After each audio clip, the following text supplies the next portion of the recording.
Alhamdulillah Rabbil Alamin. Wassalatu wassalamu ala ashrafil anbiya'i wal mursalin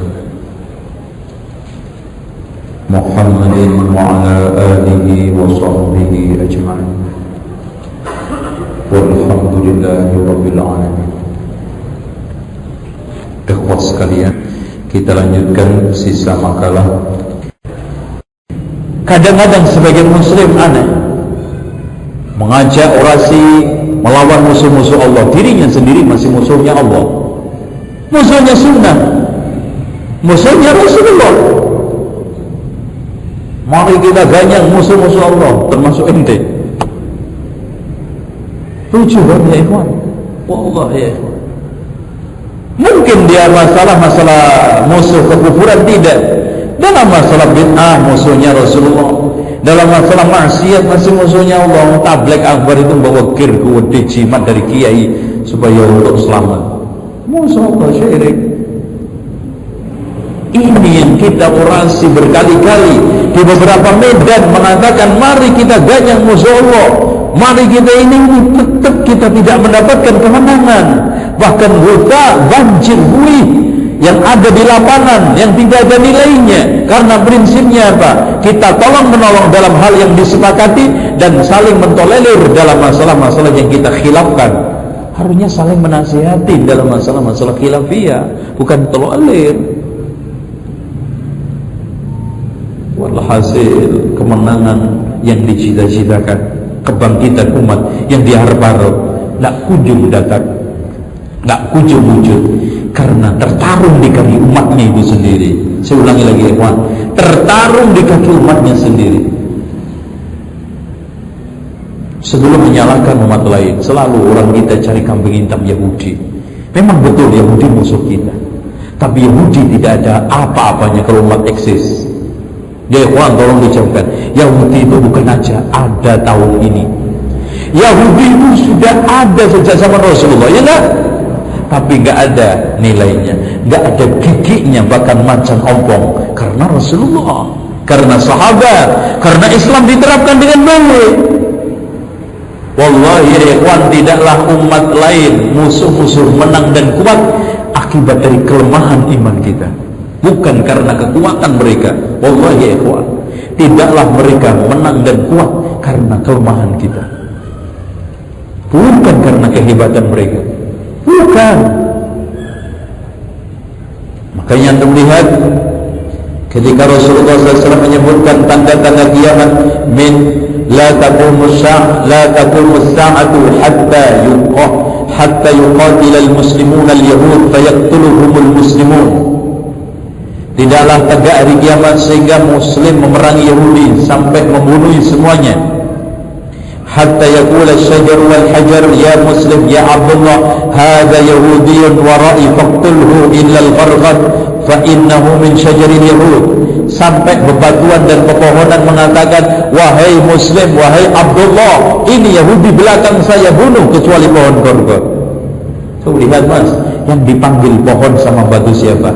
Ya muslim, ya Abdullah. Abdullah betul, bukan Abdul Butun, bukan Abdul Syaitan, bukan Abdul Syahwat, bukan Abdul apa lagi? Abdul Dunia, yang dipanggil Abdullah, hamba Allah yang memenangkan Yahudi, bukan Abdul Riasa, hamba jabatan, hamba harta, hamba dunia, hamba syahwat, hamba syaitan.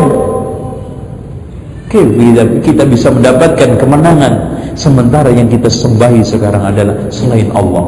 Coba anda tanya, kebanyakan umat Islam dalam sehari banyakan mana menghadap Allah sama menghadap televisi? Banyakan mana? Kita nggak usah orang lah, kita sehari menghadap Allah sama menghadap televisi banyakan mana? Belum lagi yang mereka terjebak ke dalam kesyirikan terselubung. Contoh aja, ada orang cari pesugihan ke Gunung Bromo dengan baca Yasin 41 kali. Coba ya, Padahal dalam surat Yasin disebutkan alam ahad ilaikum ya bani Adam alla ta'budu syaitan innahu lakum aduwwun mubin.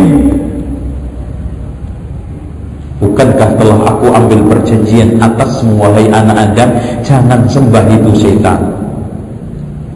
Kita sering membaca ta'awudz, tapi perbuatan kita sering sepakat dengan syaitan.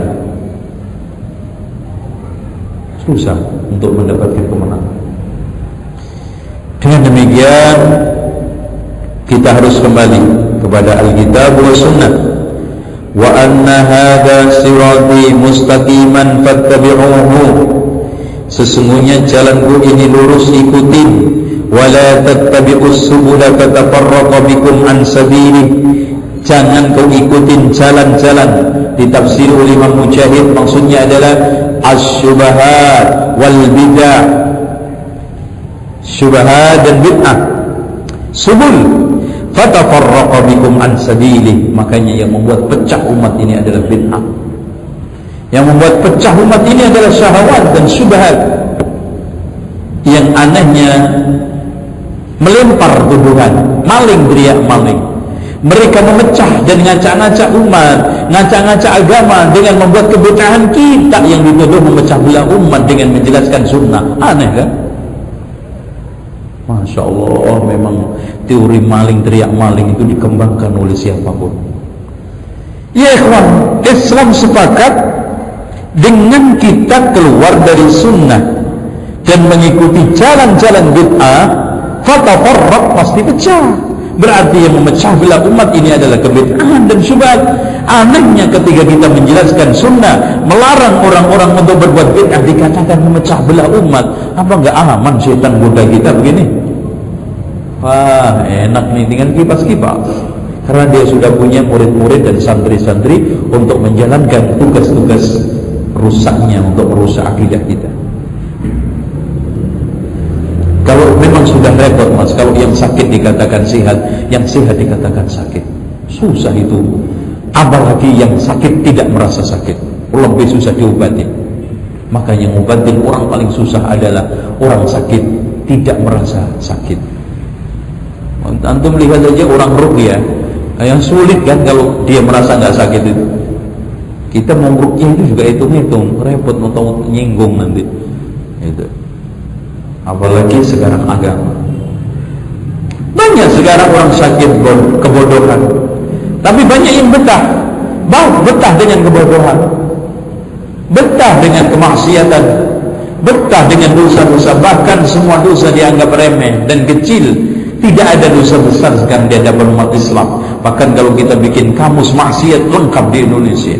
Kenapa? Awalnya karena jauh dari nilai agama sehingga imannya lemah, daya tangkis terhadap imun itu gak ada terhadap maksiat, imunisasinya lemah. Karena yang bisa mengimun tubuh rohani itu adalah ini apa? Al-ilm syariat, Alkitab wa Sunnah. Makanya seorang itu masih di atas Alkitab wa Sunnah, insya Allah tidak gampang untuk dihampiri aliran sesat. Makanya aliran sesat dan pemikiran-pemikiran nyeleneh itu hanya mampir di tempat-tempat lingkungan yang banyak kebodohan dan orang-orang bodoh, dan yang terjerat aliran sesat banyak orang-orang yang jahil, jauh dari agama. Karena orang yang alim punya filter ada. Ini dzalikum wasaqum bihi la'allakum tattaqun.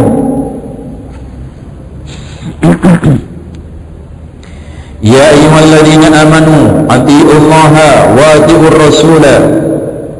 Ya ayyuhalladzina amanu atiiullaha wa rasulahu wa la tawallu anhu wa antum tasma'un. Wa ma ataakumur rasulu fakhudhuhu wa ma nahakum anhu fantahu. Semuanya ini ajakan kita untuk kembali kepada sunnah, mengikuti Rasul. Ya ikhwan, tolong dicamkan mahar cinta Allah apa mas?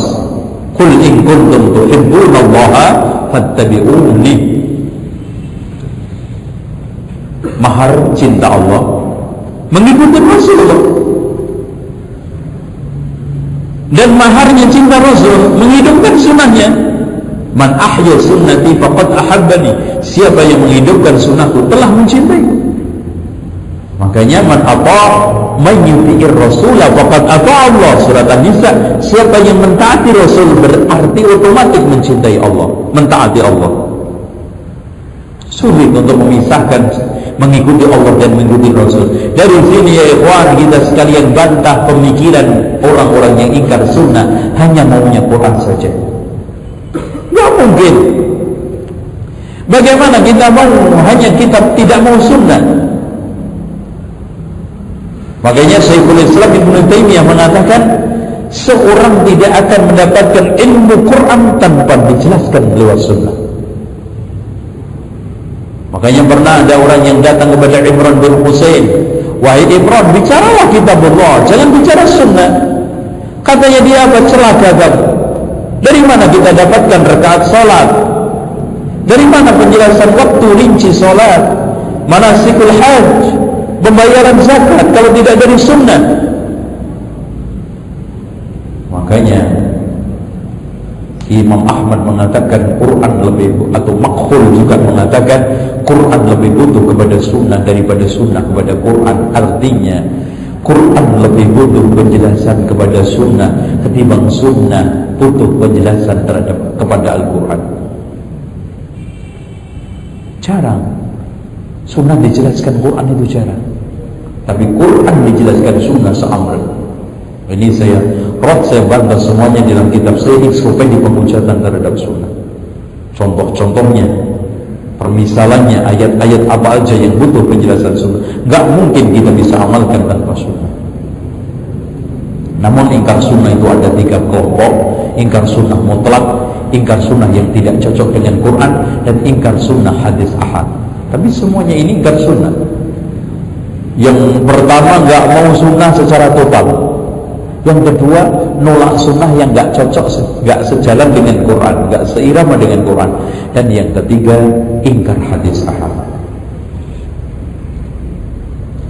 Wa rahmati wasi'at kulla syai'in fasa'aktubuha lilladhina yattaqun wa yu'tuna az-zakata walladhina hum biayatina yu'minun alladhina yattabi'una ar-rasula an-nabiyyal ummi, mengikuti nabi yang ummi. Bahkan Rasulullah SAW mengancam, falyahdharil ladzina yukhalifuna an amrihi an tusibahum fitnatun aw yusibahum 'adzabun alim. Hendaklah mereka takut menyelisihi urusan perkaranya Rasulullah, ditimpa fitnah dan azab yang pedih. Katanya Imam Ahmad, fitnah lebih besar apa ketimbang syirik dan bid'ah? Orang itu kalau sudah menyelisih sunnah Rasul, ajaran Rasul, pasti kecebur ke dalam ajaran yang menentang Rasul. Karena nggak ada 3 mas, orang itu nggak mungkin nggak sunnah, nggak maksiat juga nggak ada tengah-tengah. Imma sunnah atau lawan sunnah bid'ah.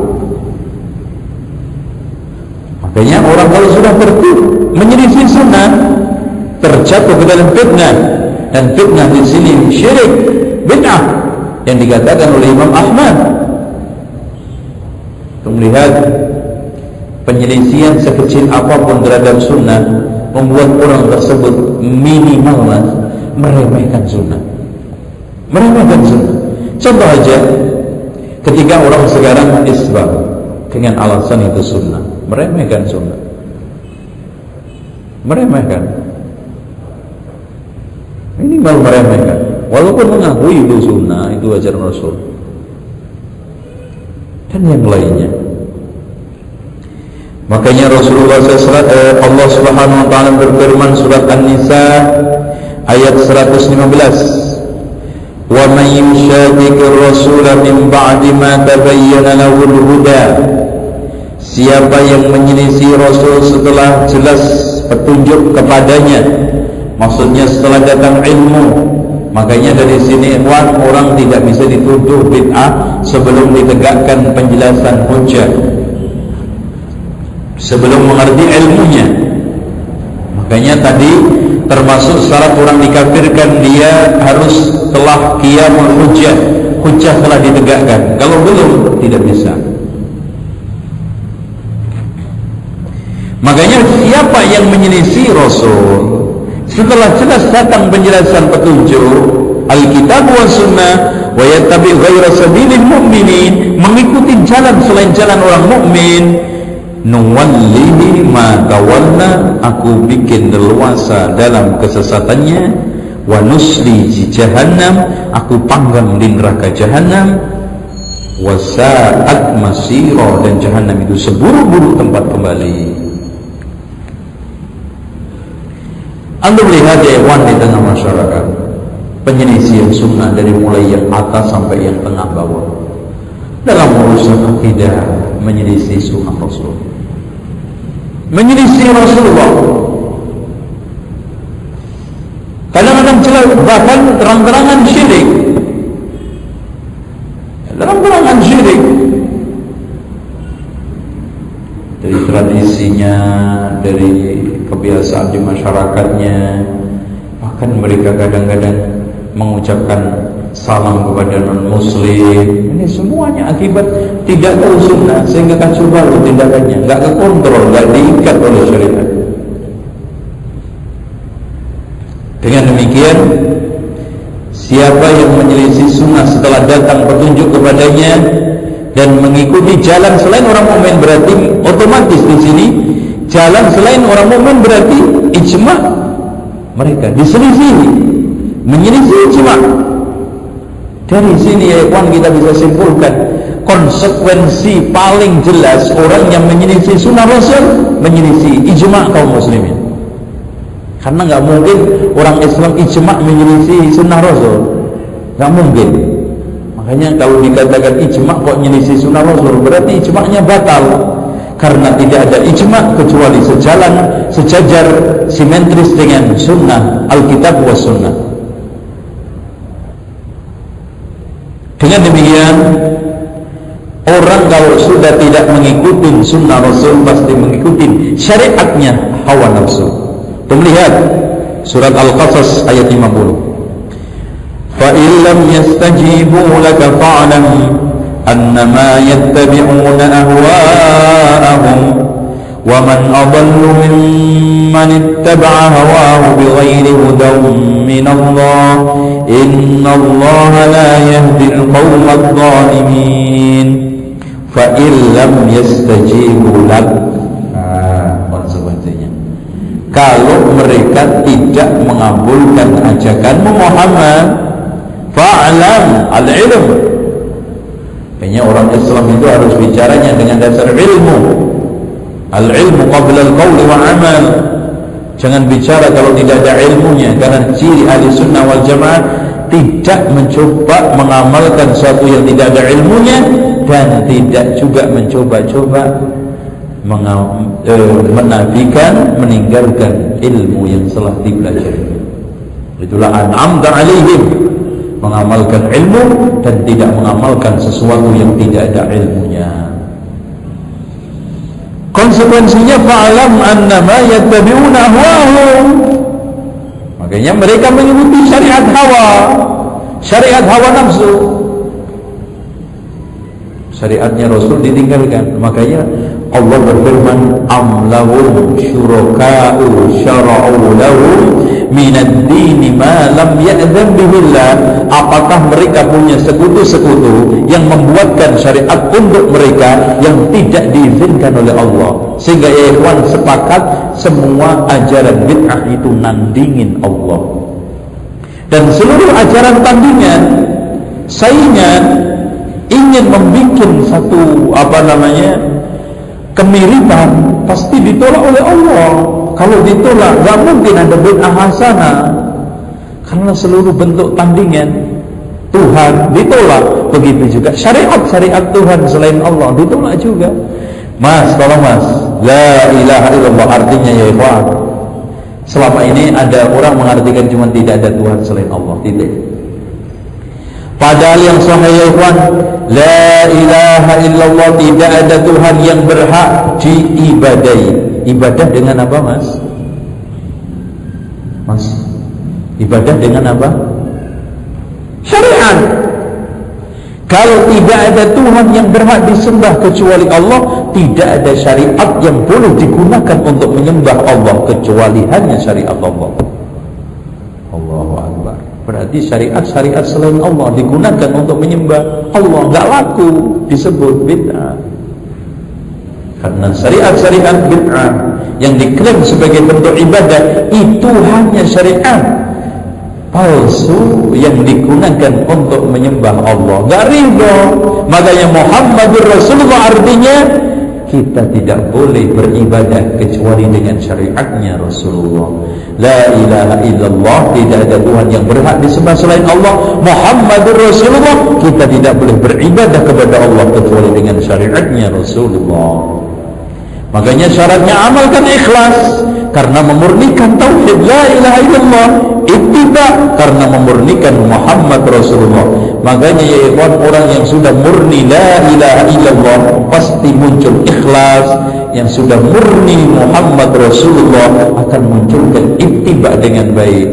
Dengan demikian syariat dikawal dua sayap, al-ikhlas wal ittiba. Ikhlas. Sehingga kenapa mas la ilaha illallah Muhammadur Rasulullah dua syahadat dijadikan satu rukun? Alasannya di situ karena taat Allah, taat Rasul gak bisa dipisahkan. Yang keduanya konsekuensi melaksanakan syariat harus ngikutin Rasulullah. Dan yang ketiganya ikhlas dan ittiba, syarat ibadah gak bisa dipisahkan. Ikhlas toh enggak ittiba batal, ittiba toh enggak ikhlas juga batal. Sehingga Fudhal bin Iyad ketika menafsiri firman Allah, liyabluwakum ayyukum ahsanu amala, aswabuha wa akhlasuha, yang paling benar dan paling ikhlas. Contoh aja benar tapi enggak ikhlas. Jadi ikhlas toh tapi enggak benar, buahnya baca sholawat nariyah 4444 kali, boros enggak ada dalilnya, mubadzir. Makanya ibadah jangan boros-boros. Ada yang sholat raghaib 100 rakaat, coba bayangkan. Masing-masing rakaat membaca 10 kali qul huwallahu ahad, gempor itu. Tapi sia-sia, mubadzir, boros. Makanya Ibnu Mas'ud mengatakan irit ibadah sesuai dengan sunnah lebih baik ketimbang boros kagak ada dalilnya. Boros. Kayaknya banyak orang awam itu boros. Kita nggak ingkari mas, mereka ikhlas istighosah dari mulai pagi sampai zuhur, kepanasan di lapangan, ikhlas. Baca selawat nariyah 4444 kali itu baru mulai isya sampai jam 11 itu baru selesai, ikhlas, kagak digaji. Bener nggak? Nah, ya bener. Nggak bisa terbang, burung cuma satu sayap, harus dua. Ikhlas dan benar, supaya ikhlas memurnikan ibadah, supaya benar ikut Rasul. La ilaha illallah menghasilkan ketulusan dalam ibadah, Muhammadur Rasulullah kebersihan dalam ittiba. Siapa yang tulus ibadahnya dan bersih ibadah ittibanya akan membuahkan ibadah yang bagus. Nah, ini maksud ayat. Maka lawan itu semua hawa nafsu. Waman adallu, siapa yang paling sesat, mimman dibanding orang ittaba'a hawahu, mengikuti hawa nafsu biwairin huda minallah. Dan rata-rata nafsu nggak punya petunjuk. Sehingga ahli bid'ah dikatakan ahlul ahwa. Tolong diucapkan, kenapa ahlul bid'ah dikatakan ahlul ahwa? Karena dalam membuat kebid'ahan murni ngikutin hawa nafsu, tidak ngikutin dalil. Hawa nafsu, selera. Yang saya katakan tadi, agama selera rakyat. Agama selera rakyat, supermi. Selera rakyat. Ya gagak ada selera rakyat, gagak dipakai. Nah, anaknya ikhwan rata-rata dai, ustaz, kebanyakan ngikutin selera rakyat. Khawatir gak diundang lagi. Oh ngomongnya, sehingga ikhwan anak itu menghayal. Kalau saya ikut-ikutan mendiamkan kebenaran, as-sakitu 'anil haq syaitanun akhras, katanya Abu Ali Ad-Daqqa, orang yang mendiamkan kebenaran seperti setan bisu. Kapan umat ini beres bener? Lah ustadznya takut gak diundang kalau mengatakan tahlilan bid'ah. Si muridnya takut kehilangan kiainya. Kan muter kagak dapat petunjuk-petunjuk itu. Jadi kiainya khawatir kehilangan jamaahnya, jamaahnya khawatir kehilangan kiainya. Masya Allah, lingkaran setan. Katanya Ustaz, kenapa Ustaz mengatakan tahlilan sunnah? Waduh, repot ini, jamaahnya belum siap. Nanti kalau lari semua dong, khawatir kehilangan jamaah. Katanya Ustaz, katanya jamaah-jamaahnya, Ustaz ente udah tobat. Waduh, kalau begitu kita nggak punya kiai dong loh. Khawatir kehilangan ustadznya. Allah, mereka bukan nggak tahu kebenaran ya ikhwan. Antum kalau membaca di dalam kitab I'anatul Talibin, kitab favorit yang dikaji di pesantren-pesantren Nahdiyin, disebutkan di sana ngumpul-ngumpul setelah kematian dan bikin makanan adalah haram dan dosa besar. Nah, kalau kita rujukkan ke kiainya paling memang NU ada dua, NU kitab sama NU tradisi. Lah ente milih yang mana? Nggak punya sikap, kembali lagi khawatir kehilangan jamaah. Insya Allah lah Anda nggak akan kehilangan kiainya. Dan nggak perlu gengsi, iya ya repot. Saya dulu mengatakan sunnah kok sekarang bid'ah, ini repot. Nggak usah repot. Kebenaran itu nggak perlu gengsi. Gengsi kayak Abu Thalib kan repot. Abu Thalib penyakitnya cuma sedikit, gengsi dan enggan, nggak enak basa-basi sama orang Quraisy. Sehingga udah deh, gue mati di atas agama Abdul Muttalib. Apalagi hadirin sekalian, dakwah ala multi level marketing. Perkembangan jamaah di tempat itu harus berkembang sekian, harus ada sekian. Targetnya adalah suara bukan hidayah. Wallahi syariat lebih menjadi sarana dan tunggangan kendaraan tok.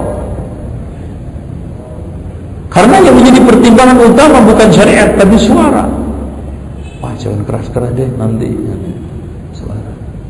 Makanya ikhwan, dalam hadis Rasulullah yang dikeluarkan oleh Imam At-Tirmidzi dengan sanad yang sahih, "Madibani ja'iani ursila ila ghanamin bi aqsad lahuma min hirzil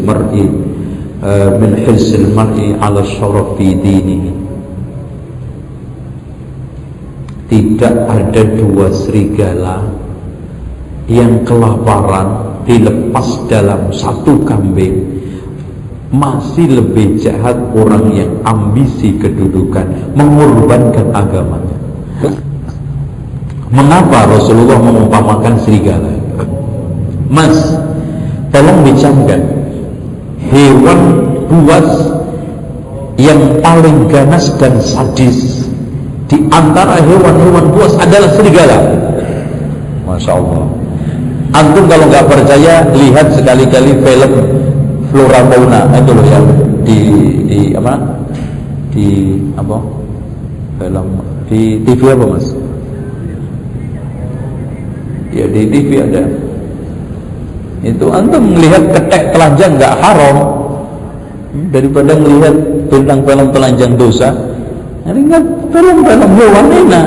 Harta yang dipelototin ketek telanjang nggak dosa. Itu enak. Makanya siaran televisi yang paling aman itu dunia hewan. Nonton ketek, nonton buaya, itu paling aman. Antum lihat, kalau macan mas, singa kejar, diterkam lehernya, tak, disobek, diletakin, mati baru dimakan. Persis kayak kita, sembelih, mati makan. Yang lainnya, tapi serigala mas, ketemu pantat disantap pantatnya, ketemu apa aja dimakan di situ. Kita ngejar itu, cek, makan. Biar kambing begini-gini, makan di tempat, nggak nunggu mati dan nggak nunggu kena mananya. Yang penting ketangkap, mau kena pantat, mau kena perut, mau kena kepala, dimakan. Sadis. Bagaimana kalau sekarang dua serigala kelaparan dilepas satu kambing? Lebih sadis. Katanya Rasulullah, lebih sadis lagi orang yang ambisi kedudukan, mengorbankan agamanya. Allahu Akbar. Tuh melihat sekarang ikhwan, tingkah pola mereka di dalam mencari suara menghalalkan syariat, mempermainkan agama, simbol agama untuk tujuan sesaat, dan dia akan bertanggung jawab di hadapan Allah. Permainan-permainan yang mereka lakukan akan dimintai pertanyaan semua oleh Allah. Wala taqfu ma laysa laka bi'ilm inna as-sam'a wal basara wal fu'ada kullu ulaika kana anhu mas'ula. Adapun dalil-dalil dari hadis Rasulullah, di antaranya yang sudah saya sampaikan agar kita tetap berada di atas sunnah, ya. Saya tidak ulangin, saya cuma bacakan ucapan-ucapan sahabat dan tabi'in aja. Dari Ad-Darimi meriwayatkan dari Amirul Mukminin Umar bin Khattab mengatakan, akan muncul sekelompok manusia yang mengajak kalian berdebat dalam masalah syubhat-syubhat Quran, maka berdebatlah kalian dengan sunnah, sebab ahli sunnah lebih paham terhadap kitabullah. Jadi kalau antum diajak orang berdialog tentang masalah syubhat-syubhat Quran, diajaklah debat dengan sunnah, karena ahli sunnah a'raf, lebih paham terhadap kitabullah. Dan subhanallah, ini sudah muncul. Orang sekarang senangnya mendiskusikan hal-hal yang enggak, yang muhkamat, yang jelas-jelas kalau dibahas langsung membuahkan hukum penerapan, enggak dibahas. Yang mutasyabihat, bahas yang enggak. Contoh, kenapa Allah menggunakan kalimat di dalam Quran umpamanya yarfa'illahu alladhina amanu? Kenapa enggak menggunakan kalimat lain? Apa manfaatnya? Antum sekarang bahas muhkamat, yarfa'illahu alladhina amanu, Allah akan mengangkat derajat orang yang mencari ilmu. Udah, cari ilmu, praktekkan. Enggak. Kenapa Allah ini? Kenapa Allah memilih Mekah tempat untuk turunnya Quran? Itu aja yang dibahas, enggak ada membuahkan ilmu, hanya diskus mulut. Makanya itu ilmu khawarij. Sehingga orang mencari ilmu ada tiga. Orang mencari ilmu untuk Allah, Iqra' bismi rabbikal ladzi khalaq, ini ilmunya ahli sunnah. Ada orang yang mencari ilmu cuma di mulut, ilmu untuk ilmu, ini ilmunya khawarij, yang dikatakan oleh Rasulullah, yaqra'una al-Qur'an wa lam yablughu taraqihim, baca Al-Quran tapi enggak nyampe tenggorokannya. Yamruquna minad dini kama yamruqu sahmu minar ramiyah, keluar dari Islam seperti keluarnya anak panah dari musuhnya. Cari ilmu untuk dunia seperti Qarun. Jadi ilmu untuk diamalkan. Iqra' bismi rabbikal ladzi khalaq. Mereka pandai berdiskusi, pandai mengangkat masalah-masalah. Makanya kalau antum lihat di dalam pertemuan-pertemuan mereka, ngomongnya Masya Allah, lihai-lihai, enak-enak. Apalagi antum ikut kuliahnya para Madinah, Masya Allah, seakan-akan kumpulan manusia cerdas dalam masalah teori ilmu, tapi dalam masalah pengamalan bodoh setengah mati. Itu namanya alimun bi ilmihi wa jahilun bi amalihi. Orang alim dalam masalah ilmunya, bodoh dalam perbuatannya. Artinya tindakannya seperti orang bodoh, kagak ada bedanya. Padahal ilmu yang sahih membuahkan amal. Innama yakhshallaha min ibadihi ulama'u. Subhanallah, bihamdika, asyhadu an la ilaha illa anta, astaghfiruka wa atubu ilaik. Wassalamu alaikum warahmatullahi wabarakatuh.